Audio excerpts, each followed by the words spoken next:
छत्रपति शिवाजी महाराज की, छत्रपति शिवाजी महाराज की जय भवानी, जय भवानी। शौर्य, कर्म आणि पुण्यभूमी असलेल्या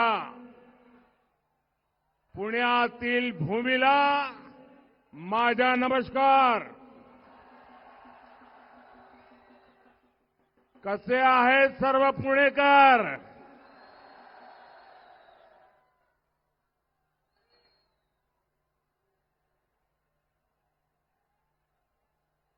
मैं देख रहा हूं जैसा केसरिया सागर लहरा रहा है।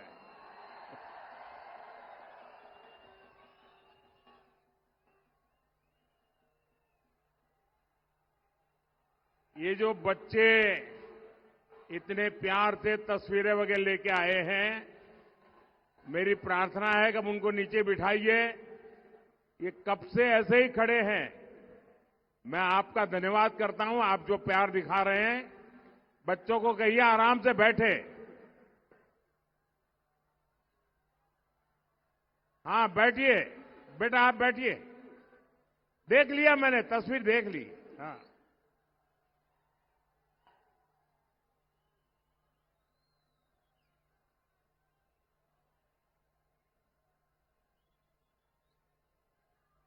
साथियों, इस धरती ने महात्मा फुले, सावित्रीबाई फुले जैसे अनेक संत समाज सुधारक देश को दिए हैं। और आज ये धरती दुनिया को शानदार इनोवेटर्स दे रही है, टेक एंटरप्रेन्योर्स दे रही है। पुणे जितना प्राचीन है उतना ही फ्यूचरिस्टिक है। ये जरा माइक की व्यवस्था देखने वाले, मुझे लगता है आपका इकोसिस्टम चल रहा है, क्योंकि मैं जब शुरू में सुन रहा था तो इको नहीं था। कहीं आपने इको चालू कर दिया है क्या?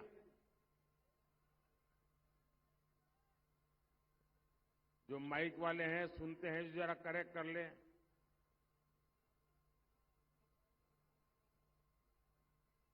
मुझे इको की जरूरत नहीं है, 140 करोड़ लोगों का इको बड़ा जबरदस्त है।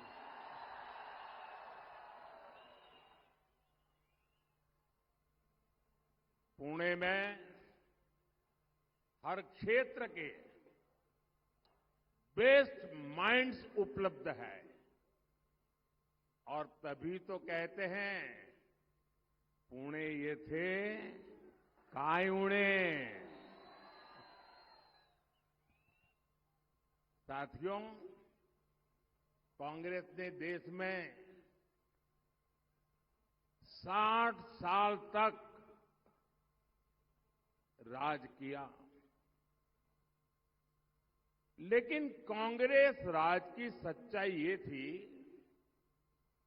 कि देश की आधी आबादी के पास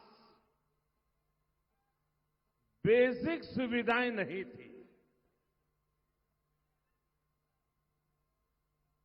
और अभी तो हमें सिर्फ 10 साल आपकी सेवा करने का अवसर मिला है, सिर्फ 10 साल।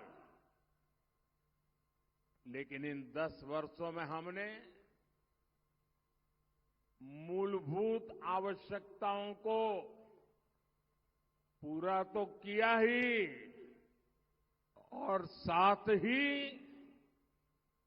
हर वर्ग की आकांक्षाओं को पूरा करने में जी जान से जुटे रहे।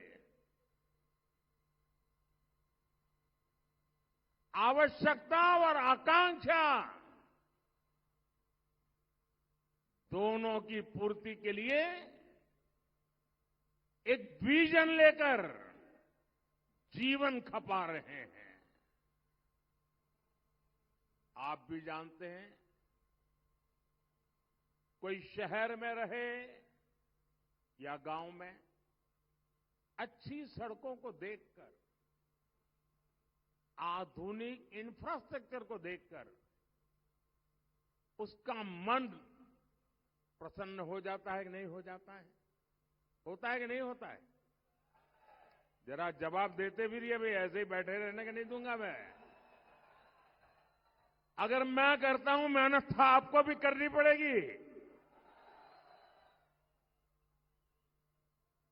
आप मुझे बताइए, आधुनिक इंफ्रास्ट्रक्चर, उससे हमें एक विश्वास पैदा होता है कि नहीं होता है?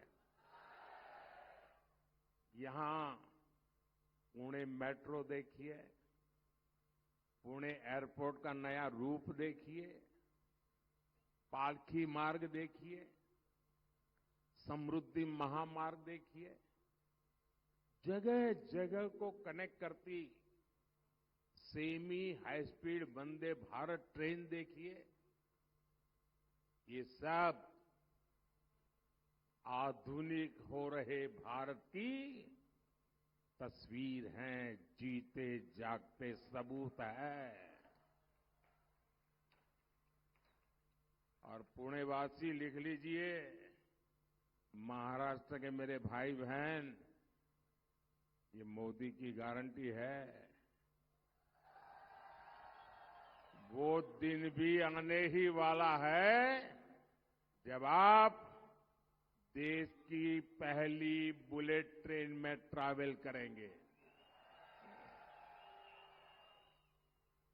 कांग्रेस ने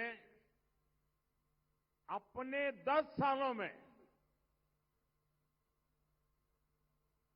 इंफ्रास्ट्रक्चर पर जितना खर्च किया, ये आंकड़ा याद रहेगा। देखिए, आपको याद रखना पड़ेगा, ये पुणे है और पुणे कोई चीज भूलता नहीं है। आंकड़ा याद रखेंगे आप? डॉक्टर मनमोहन सिंह जी की जो रिमोट वाली सरकार थी,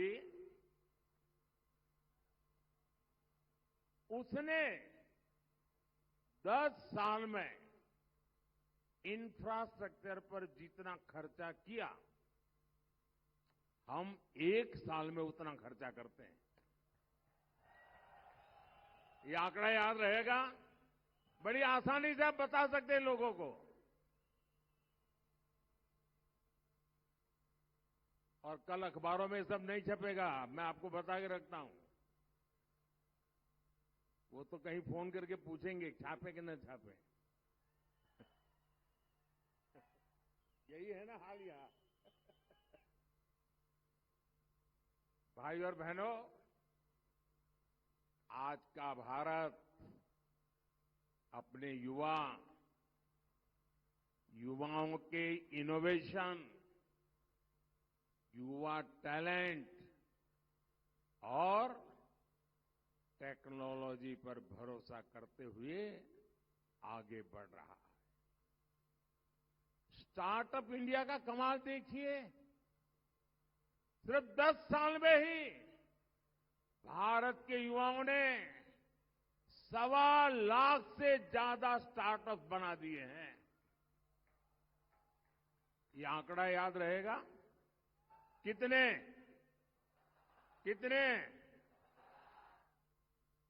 और गर्व की बात है कि इसमें से अनेक ये हमारे पुणे में है।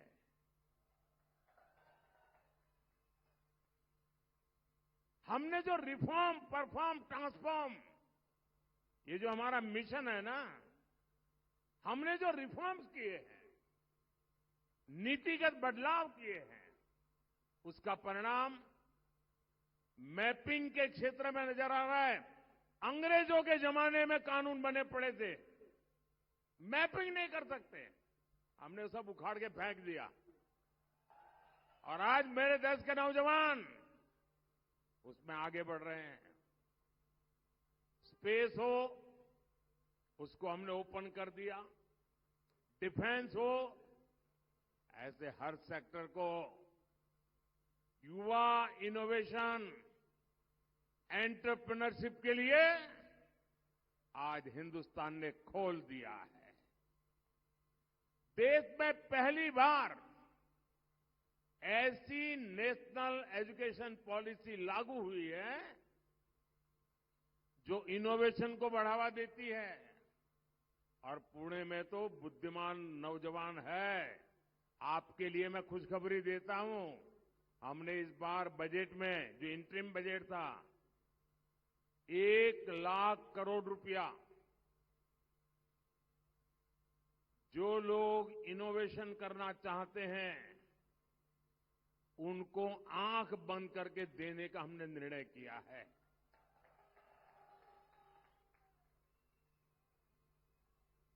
साथियों,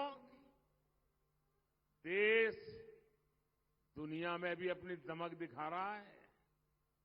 आज हमारा एक्सपोर्ट रिकॉर्ड स्तर पर है, एफडीआई रिकॉर्ड स्तर पर है।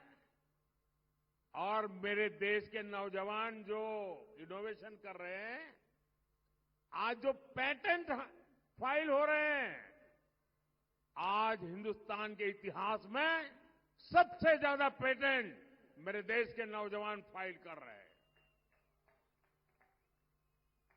साथियों, बीजेपी का संकल्प पत्र इसी काम को नई स्पीड और नए स्केल देने का रास्ता दिखाता है। 10 साल में भारत मोबाइल फोन इंपोर्टर था। 10 साल पहले, मेरे आने से पहले, 2014 के पहले हम मोबाइल फोन इंपोर्ट करते थे। 10 साल में मेरे देश ने ये कमाल कर दी है कि आज हम दुनिया में दूसरे सबसे बड़े एक्सपोर्टर बन गए।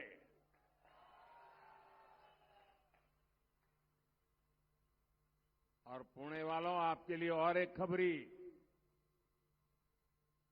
अब made in India chips, made in India chips, उससे दुनिया की गाड़ी आप चलते हुए देखेंगे।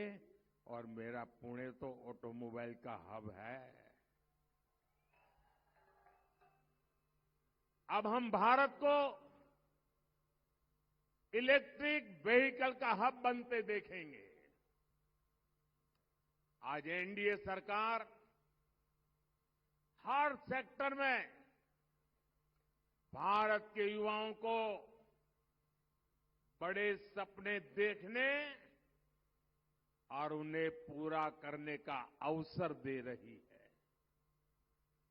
बीजेपी का संकल्प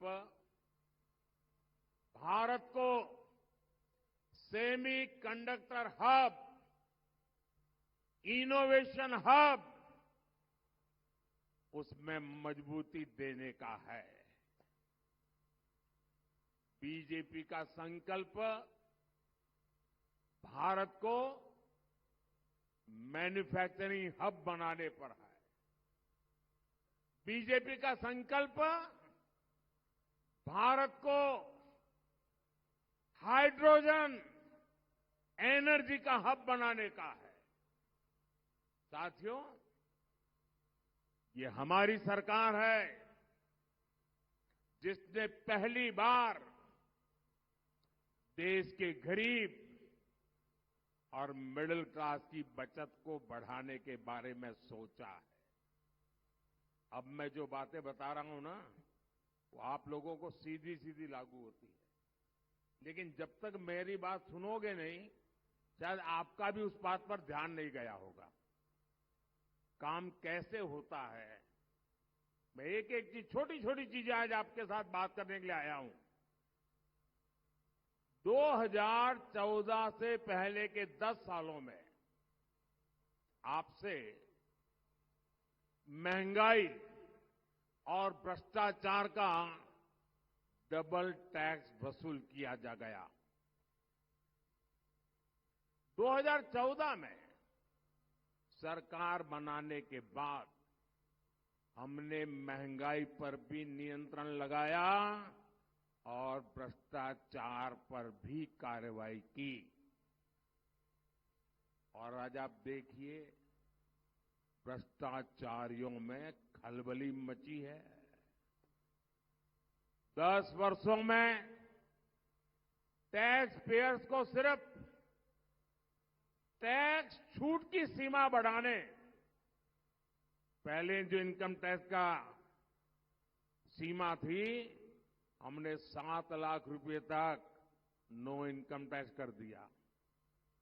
सीमा बढ़ाने से और दूसरे रिफॉर्म से देश के जो टैक्स पेयर है उनकी जेब में करीब करीब 2.5 लाख करोड़ रुपए की बचत हुई है। मैं जो कहता हूं आंकड़े याद रखना, वो इसलिए कह रहा हूं। 2.5 लाख करोड़ रुपए की बचत, इससे मध्यम वर्गीय परिवारों का बहुत बड़ा बोझ कम हुआ है। हम लोग जन औषधि केंद्र चलाते हैं। देश में 15-20 हजार जन औषधि केंद्र भी चल रहे हैं, उसको हम बढ़ा भी रहे हैं। जन औषधि केंद्र और आयुष्मान योजना से, क्योंकि जन औषधि केंद्र में 100 रुपये की दवाई 20 रुपये में मिलती है, 80% डिस्काउंट। वो साड़ी वाला भी बोर्ड लगाता है ना, डिस्काउंट, सारी महिलाएं वहां जाती है। हम जन औषधि केंद्र 80% डिस्काउंट से दवाई बेचते हैं, ताकि गरीब आदमी को अपने परिवार की चिंता कम हो। आयुष्मान योजना से गरीब और मिडिल क्लास को 1.5 लाख करोड़ रुपए की बचत हुई है। ये जो दवाइयां वगैरह बिकी है, उसके आधार पर मैं कह रहा हूं। बीमारी में ये योजनाएं आप जैसे मेरे सभी परिवारजनों का बहुत बड़ा सहारा बनी है। और अब तो मोदी ने एक बड़ी गारंटी दी आपको, और वो तो आप सबके काम आने वाली है। हर परिवार में आज 70 साल की ज्यादा उम्र के दादा दादी, पिता माता, नाना नानी, चाचा, कोई न कोई होता है। और 70 साल के बाद कुछ न कुछ बीमारी तो आ ही जाती है। हर एक को तो मोदी जैसा नसीब नहीं होता है।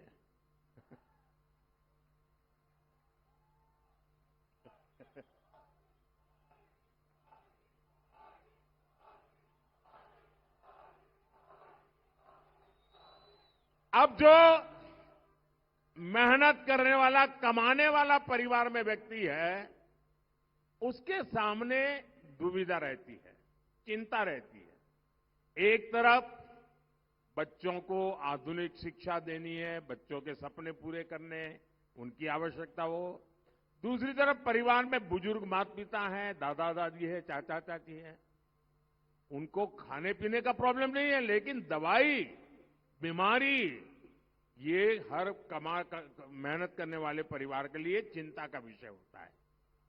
आप जो लोग मेहनत करके कमाते हैं और आज अभी अपने माता पिता का दवाई का बोझ भी उठाते हैं, मोदी की गारंटी है, आप जैसे अपने माता पिता का 70 साल से ऊपर के लोगों का दवाई का जो खर्च करते हैं, अब ये बेटा करेगा, मोदी करेगा। 70 साल से ऊपर का किसी भी परिवार का 70 साल के ऊपर के माता पिता जो भी होंगे, उन सबके इलाज की चिंता मोदी करेगा। ये मोदी की गारंटी है।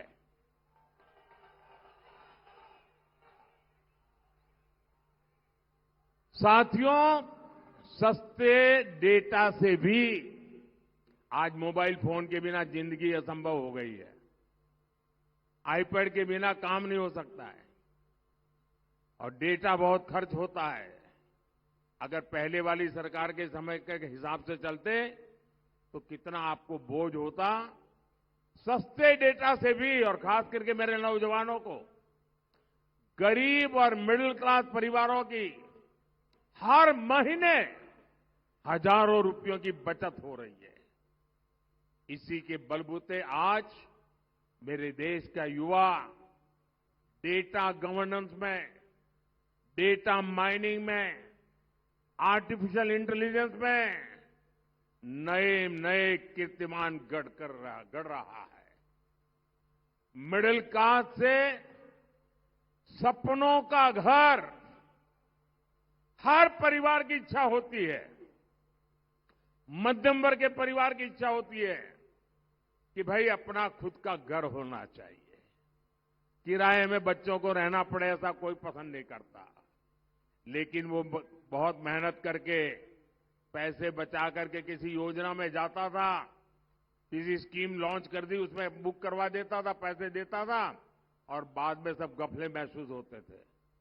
मध्यम वर्ग के परिवार को घर मिले, सुरक्षित घर मिले, उसने जो तय किया है वो घर मिले, इसके लिए इस देश में हमने कानून बनाया, रेरा का कानून। और इस रेरा के कानून के कारण करोड़ों मध्यम वर्गीय परिवारों का सुरक्षा कवच बन गया है।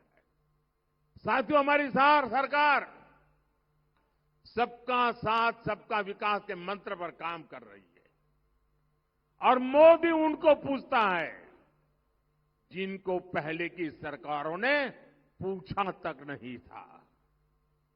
मैं आपको एक उदाहरण देना चाहता हूं आज, और पुणे में आया हूं तो शायद ये बात बहुत आसानी से आप समझ पाओगे।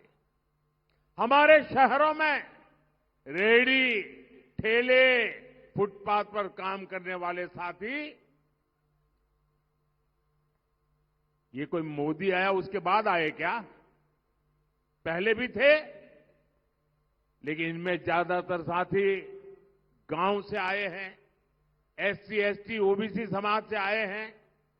उसमें हमारी बहनें काम करती है। लेकिन देश का दुर्भाग्य देखिए, जिन गरीबों के नाम पर बैंकों का राष्ट्रीयकरण किया गया, लेकिन उन बैंकों में उनको पैर रखने की जगह नहीं थी, मोदी ने बैंकों के दरवाजे खोल दिए। रेहड़ी पटरी वालों को फॉर्मल बैंकिंग से जोड़ने का काम किया, पीएम स्वनिधि योजना शुरू की। पुणे सहित देश भर में करीब 70 लाख ऐसे साथियों को 10,000 करोड़ रुपए से अधिक बिना गारंटी लोन मिल चुका है। और ध्यान दीजिए, ये बिना गारंटी लोन दिया गया है और जिनकी गारंटी कोई नहीं लेता, उन रेहड़ी पटरी वाले भाई बहनों की गारंटी मोदी लेता है। और ये सिर्फ वन टाइम लोन नहीं है, इससे ग्रोथ की उनके एस्पिरेशन जगी है। एक लोन चुकाते हैं तो फिर 2 गुना नया लोन मिलता है और वो अपने छोटे बिजनेस को और बड़ा बनाते हैं। ये एस्पिरेशन का ग्रोथ, ये सही मॉडल है विकास का, और यही बीजेपी का विकास का मॉडल है। साथियों, महाराष्ट्र ने लंबे समय तक राजनीतिक अस्थिरता का दौर देखा है और आज मुझे कुछ कहने से पहले, और मैं जो बोलूंगा कोई अपने व्यक्तिगत सर पे न ले टोपी, लेकिन हमारे यहां कहते हैं कि कुछ भटकती आत्माएं होती है, जिनकी इच्छाएं पूरी नहीं होती, जिनके सपने अधूरे रह जाते हैं, वो आत्माएं भटकती रहती हैं और फिर खुद का नहीं हुआ तो औरों का भी बिगाड़ने में उनको मजा आता है। हमारा महाराष्ट्र भी ऐसी भटकती आत्माओं का शिकार हो चुका है। आज से 45 साल पहले यहां के एक बड़े नेता ने अपनी महत्वाकांक्षा के लिए इस खेल की शुरुआत की और तब से महाराष्ट्र एक अस्थिरता के दौर में चला गया और कई मुख्यमंत्री अपना कार्यकाल भी पूरा नहीं कर पाए। ये विपक्ष को ही अस्थिर नहीं करते, ये आत्मा कुछ भी कर देती है। वो अपनी पार्टी में भी ऐसा ही करते हैं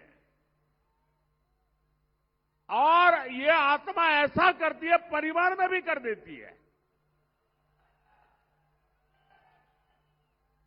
1995 में जब बीजेपी शिवसेना की सरकार आई तो भी आत्मा उस सरकार को अस्थिर करने के काम में लग गई और 19 में तो उन्होंने जनादेश को ही इतना बड़ा अपमान किया, वो महाराष्ट्र की जनता भली भांति जानती है। और आज सिर्फ महाराष्ट्र को अस्थिर करना ही आत्मा को संतोष नहीं होता है, देश में अस्थिरता पैदा करने का खेल चल रहा है। आज भारत को ऐसी भटकती आत्माओं से बचा करके देश में एक स्थिर, मजबूत सरकार की तरफ आगे बढ़ना बहुत जरूरी है दोस्तों। और मैं तो चाहूंगा महाराष्ट्र में जो ये महायुति है हमारी, वो मजबूती के साथ ऐसे आगे बढ़े कि पिछले 25-30 साल की जो कमियां रही हैं, वो सारी कमियां पूरी करके विकसित भारत के सपने को ड्राइविंग इंजन देने का काम करे शिंदे जी, देवेंद्र जी और अजीत जी के नेतृत्व में। साथियों, बीजेपी एनडीए सरकार महाराष्ट्र को विकास की नई ऊंचाई पर ले जाने के लिए काम कर रही है, लेकिन दूसरी तरफ कांग्रेस और अघाड़ी वालों का उनका मॉडल क्या है? कांग्रेस के शाहजादे को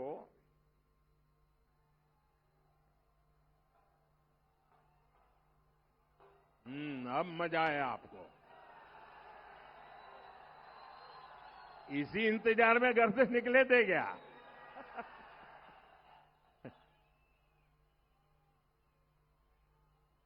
कि कांग्रेस के शहजादे को पूछो कि गरीबी से कैसे हटती है, तो वो कहते हैं खटाखट खटाखट। शहजादे को पूछो ग्रोथ कैसे होती है, तो वो कहते ठकाठक ठकाठक। शहजादे को पूछो कि विकसित भारत बनाने का कोई प्लान है, तो वो कहते टकाटक टकाटक। साथियों, दुनिया आज कह रही है कि इंडस्ट्री 4.0 को भारत लीड करेगा, लेकिन कांग्रेस भारत को लाइसेंस कोटा राज की तरफ धकेलने में जुटी है। कांग्रेस के शाहजादे की बातें खतरनाक है। खुद कांग्रेस के लोग इनके कारण कांग्रेस छोड़ करके निकल रहे हैं। नौजवान जिन्होंने जिंदगी के 15-20 साल महत्वपूर्ण वर्ष कांग्रेस को दिए, वो आज कांग्रेस छोड़ करके निकल रहे हैं और आकर के एक बात कहते हैं, वो कहते हैं कांग्रेस को माओवादियों ने कब्जे में ले लिया है। एक समय था जब रेडियो खरीदना हो ना, रेडियो तो लाइसेंस लेना पड़ता था। बिना लाइसेंस रेडियो नहीं रख सकते थे। क्या आप दुनिया को उस जमाने में ले जा सकते हैं क्या? ये लाइसेंस राज में देश को ले जा सकते हैं क्या? क्या हमें फिर से लाइसेंस राज चाहिए क्या देश में? भाइयों बहनों, मोदी का तो ड्रीम है। मैं जो 2047 विकसित भारत की बात करता हूं ना, मेरी इच्छा क्या है मैं बताता हूं। ये मेरे दिल में पड़ा हुआ है। एक, मध्यम वर्ग और ऊपर के जो परिवार है, उन परिवारों में से ये सरकार की किच पूरी तरह बंद हो जानी चाहिए। सरकार उनकी जिंदगी से निकलनी चाहिए। ये सरकार को आदत हो गई है हर किसी को टांग अड़ाओ। मैं इसमें से सरकारों को बाहर निकालना चाहता हूं। और गरीब को जब जरूरत पड़े सरकार 24 घंटे मौजूद होनी चाहिए।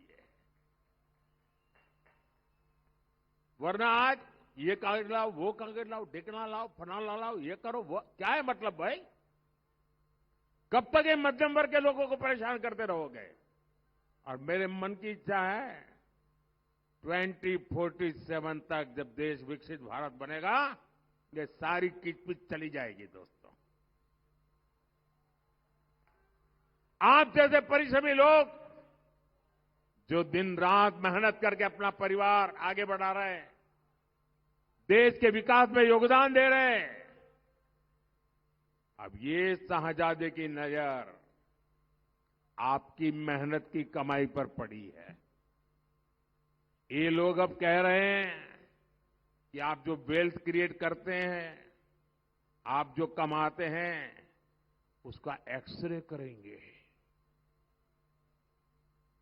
आपके लॉकर का एक्सरे होगा, अंदर क्या पड़ा है। आपके घर का एक्सरे होगा, अंदर क्या पड़ा है। एक्सरे होगा कितनी गाड़ियां हैं, एक्सरे किया जाएगा।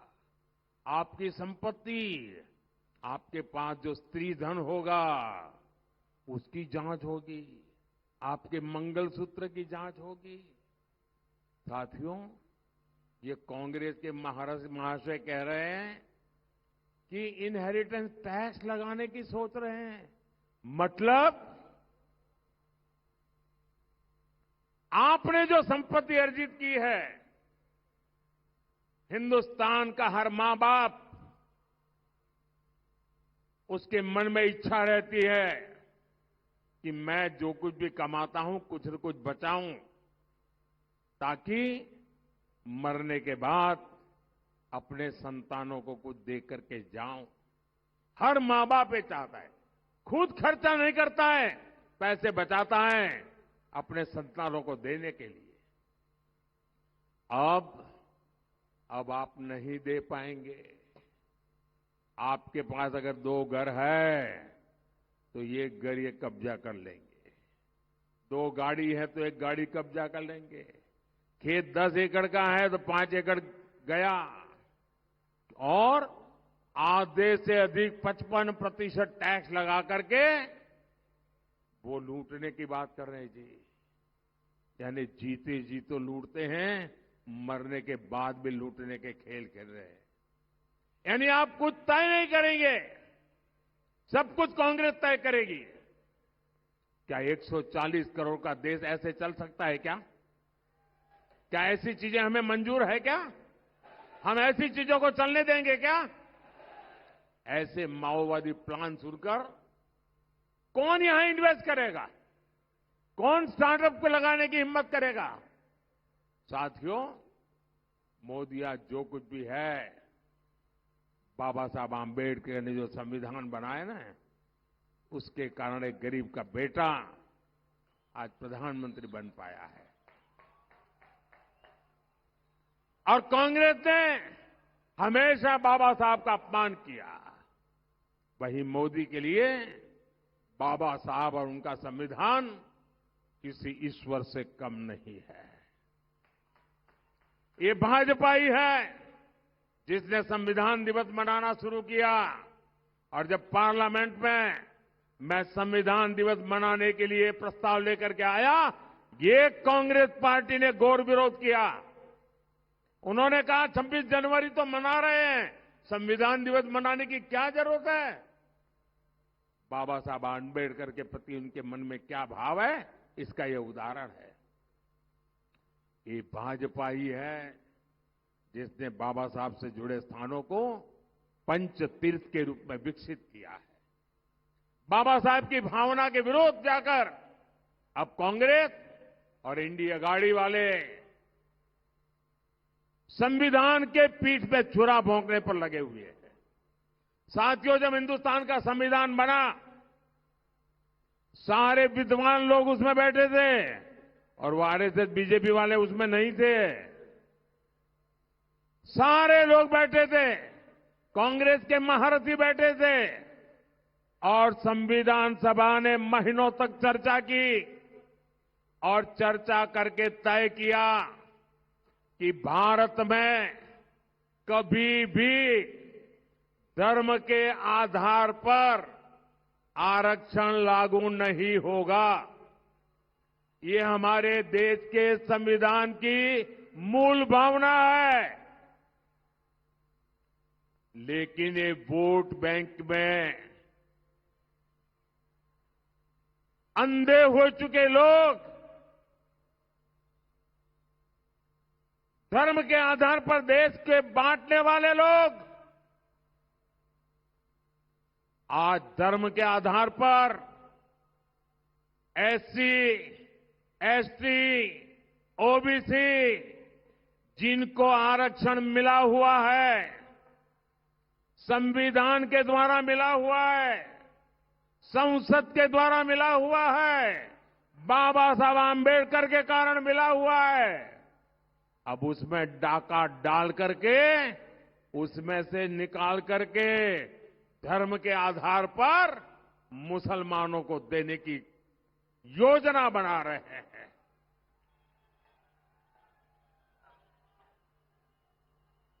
क्या इस देश का कोई दलित आरक्षण के हक को छोड़ करके मुसलमानों को दे सकता है क्या?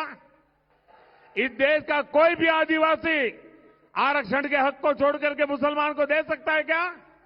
इस देश का कोई भी ओबीसी आरक्षण का हक छोड़ करके मुसलमान को दे सकता है क्या? और उन्होंने कर्नाटका का एक मॉडल डेवलप किया है। ये कर्नाटका मॉडल क्या है?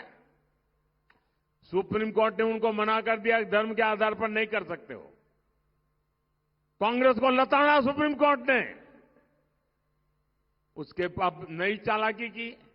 उन्होंने कर्नाटका में क्या किया, रातों रात सभी मुसलमानों को एक फतवा निकालकर ओबीसी बना दिया।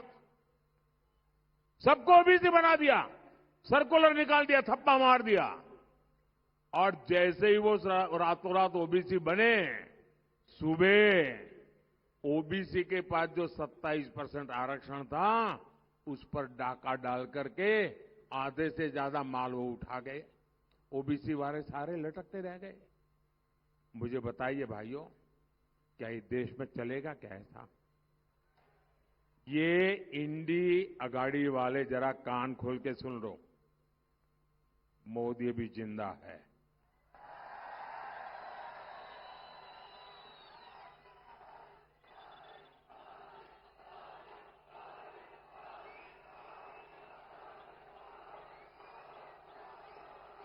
ये कान खोल करके सुन लो साहजादे, ये जब तक मोदी जिंदा है धर्म के आधार पर आरक्षण नहीं होने देगा, ये देश नहीं होने देगा।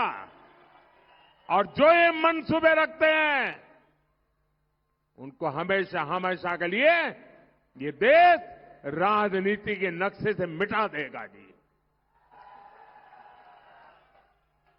जब तक मोदी है, इंडिया गाड़ी वालों की सारी साजिशें नाकाम हो करता रहेगा। साथियों, कांग्रेस शासन की एक और पहचान रही है आतंकवादियों को खुली छूट। हम कैसे भूल सकते हैं वो समय जब आए दिन देश में आतंकी हमले और बम ब्लास्ट होते थे। आतंकियों ने महाराष्ट्र के मुंबई और पुणे को लहूलुहान कर दिया था। जर्मन बेकरी के सामने क्या हुआ था? साथियों, हमारे महाराष्ट्र में तो जब बाहर निकलते हैं ना तो क्या कहते हैं? ये तो ऐसा ही कहते हैं ना, ये तो नहीं आऊंगा तो नहीं कहते, जाता है फिर कहता गए ये तो, जाता हूं ऐसा नहीं कहते। लेकिन कांग्रेस इंडिया गाड़ी के राज में क्या गारंटी है कि ये तो कहने के बाद गया हुआ बेटा घर जिंदा लौट के आएगा? कोई गारंटी नहीं दोस्तों।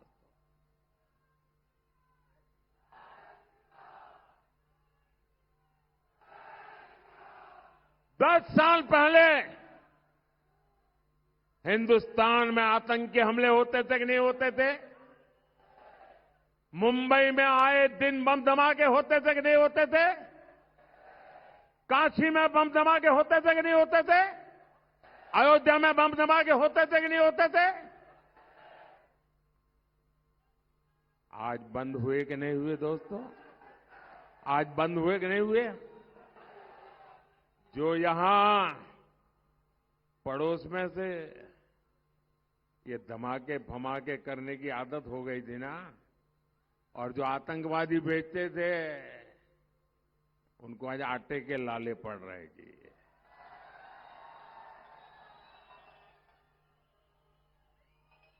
और ये मोदी है, घर में घुस करके मारेगा।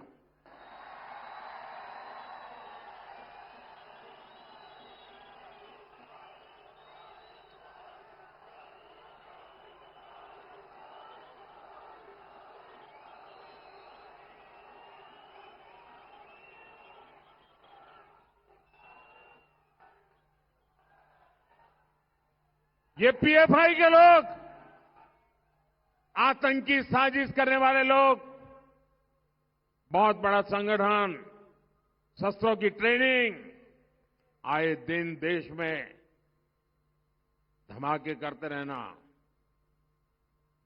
उस पीएफआई पर हमने प्रतिबंध लगा दिया। उनके बड़े बड़े 30 स्मारक जेलों में सड़ रहे हैं। और ये कांग्रेस वाले चुनाव वोट के लिए उनका सहयोग लेने केरल पहुंच गई जी। क्या ऐसे लोग आपको सुरक्षा दे सकते हैं क्या? ऐसे लोग आपका भला कर सकते हैं क्या? कांग्रेस और इंडिया गाड़ी के ये तुष्टीकरण के कारण आतंकवाद से देश में हाहाकार मचने लगा, तो कांग्रेस ने एक और गहरी साजिश रची थी। पुणे की ये धरती इसकी साक्षी है। कांग्रेस ने सारा दोष निर्दोष हिंदुओं पर मरने के लिए भगवा आतंकवाद की थ्योरी गढ़ दी थी। इन लोगों ने निर्दोष हिंदुओं को जेल में डालकर प्रताड़ित किया था। कांग्रेस ने तो 26/11 मुंबई हमले का लांछन भी पवित्र भगवा पर लगाने की तैयारी कर रखी। कांग्रेस वाले तो भगवा को आतंकी कहने वाली किताबें तक छाप करके बैठे थे। ये वो लोग हैं जब आतंकवादी यासीन भटकल पकड़ा जाता है तो उसके पीछे पक्ष में बयानबाजी करते हैं। ये वो लोग हैं जो आतंकी याकूब मेमन को फांसी रुकवाने के लिए आधी रात को न्यायालय तक खुलवा देते हैं। साथियों, ये समय भारत का है। वो वक्त चला गया, सदियों पुराने सपने पूरा करने का सामर्थ्य हम रखते हैं दोस्तों। 500 साल पुराना सपना,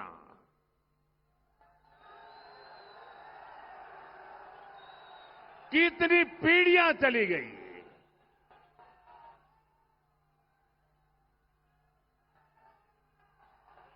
लाखों लोग शहीद हुए प्रभु राम का मंदिर बनाने के लिए। आज अयोध्या में रामलला भव्य मंदिर में विराजमान है कि नहीं है? क्या देश आजाद हुआ उसके दूसरे दिन ये काम होना चाहिए था कि नहीं होना चाहिए था? लेकिन इनको वोट बैंक की राजनीति, और आप देखिए अयोध्या राम मंदिर के प्राण प्रतिष्ठा का निमंत्रण मिला, उसको भी ठुकरा दिया।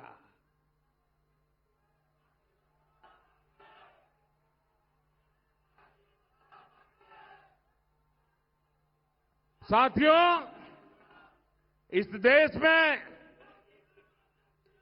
ये जितनी बातों को लेकर के कांग्रेस ने देश को गुमराह किया इतने सालों तक, अब देश सपने भी लेकर के चलता है, संकल्प लेकर के भी चलता है। और साथियों, मैं आपको विश्वास दिलाता हूं, आपके सपने ये मोदी का संकल्प है।